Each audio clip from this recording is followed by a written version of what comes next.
안녕하세요. 세상의 모든 정보를 알려드리는 세모정입니다. 간 건강 걱정되시는 분들 굉장히 많으시죠? 최근에 들어서 지방간 환자가 급증하고 있다고 합니다. 그래서 오늘은 제가 이 지방간을 좋게 해주는 음식, 바로 간을 살리는 채소 3가지 말씀드리고요. 그뿐 아니라 이 채소를 어떻게 조리해서 먹어야 더 효과적인지 그 이야기도 드리겠습니다. 국내 통계가 하나 나왔는데요. 최근에 5년 사이에 지방간 환자가 자그마치 43%가 증가했다고 합니다.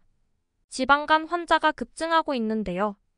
이 지방간의 원인이 여러 가지가 있죠. 첫 번째 가장 큰 원인은 역시 술을 많이 드시는 경우에 알코올성 지방간이 생기는 경우가 많고요. 그 다음에 또 술을 먹지 않은데도 지방간이 생기는 분들이 많습니다.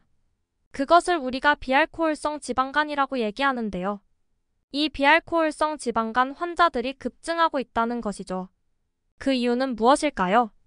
바로 이 복부 비만. 이런 몸의 과도한 지방 때문에 생기는 것이죠. 그래서 오늘 제가 이 간에 낀 지방을 좀 빼고 간을 살리는 채소 3가지 말씀드리려고 하는데요. 그 첫 번째는 무엇일까요? 그것은 바로 브로콜리입니다.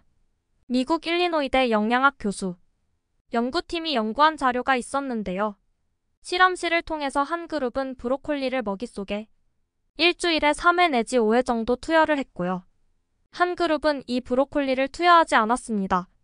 그리고 나서 비교를 해봤더니 이 브로콜리를 꾸준하게 먹은 그룹이 간에 지방이 끼는 것을 확실하게 막아주는 것을 확인할 수가 있었고요.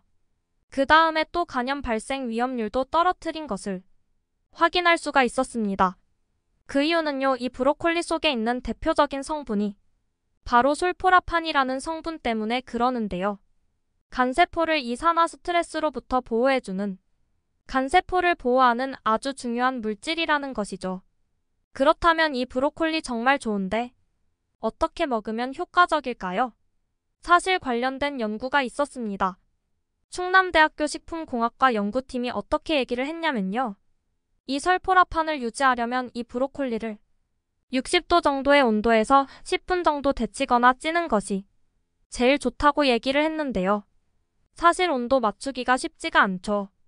그래서 쉽게 설명드리면 일반적으로 데치는 것보다는 찌는 방법으로 하시는 것이 훨씬 더 효과적이라는 말씀을 드립니다. 실제로 끓는 물에 약 3분간 데쳤을 때 이 설포라판 성분이 거의 3분의 1까지 감소하는 것을 확인할 수가 있었습니다. 그런데 찌는 방법을 택하니까 설포라판이 떨어지는 것을 더 막아준다. 그래서 브로콜리를 드실 때는 끓는 물에 데치는 것보다는 살짝 찌는 것 정도로 드시는 것이 훨씬 좋다 이 말씀을 드립니다. 그 다음 간을 살리는 채소 2번째는 바로 양배추입니다. 양배추 좋은 거 아실 텐데요. 특히나 인돌 성분이 풍부합니다. 이 인돌 성분은 비알코올성 지방간에 정말 좋은 성분으로 알려져 있고요. 2020년에 간 건강 관련된 국제학습지에 실린 내용이 있었습니다. 미국과 중국의 공동연구진이 연구한 자료였는데요.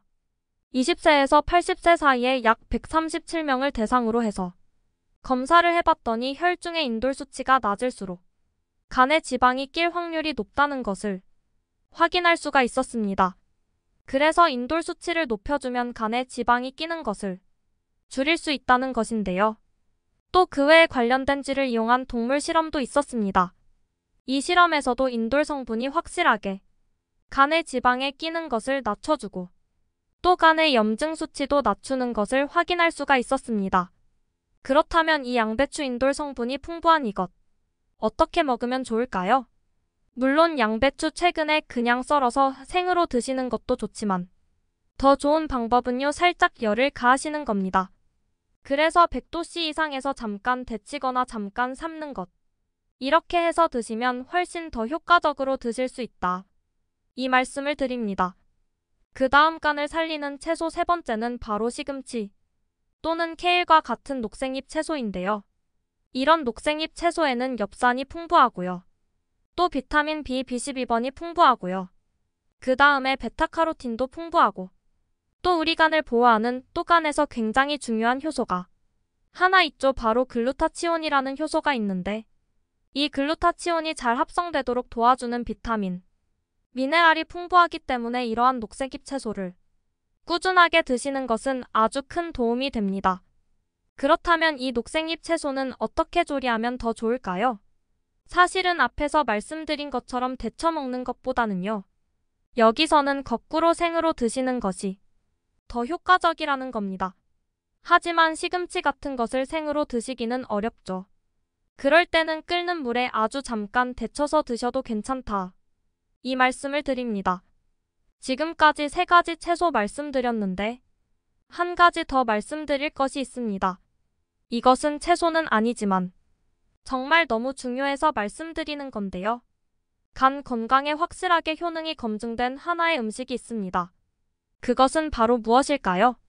그것은 바로 커피입니다.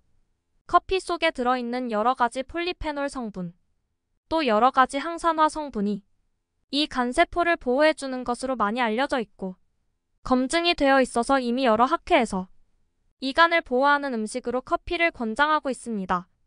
오늘은 제가 간 건강 중에서도 이 지방간을 좀 줄여주고 그리고 간을 살리는 채소 3가지 말씀드렸는데요. 이 3가지 채소뿐만이 아니라 또 커피에 들어있는 폴리스페놀 성분도 도움이 됩니다.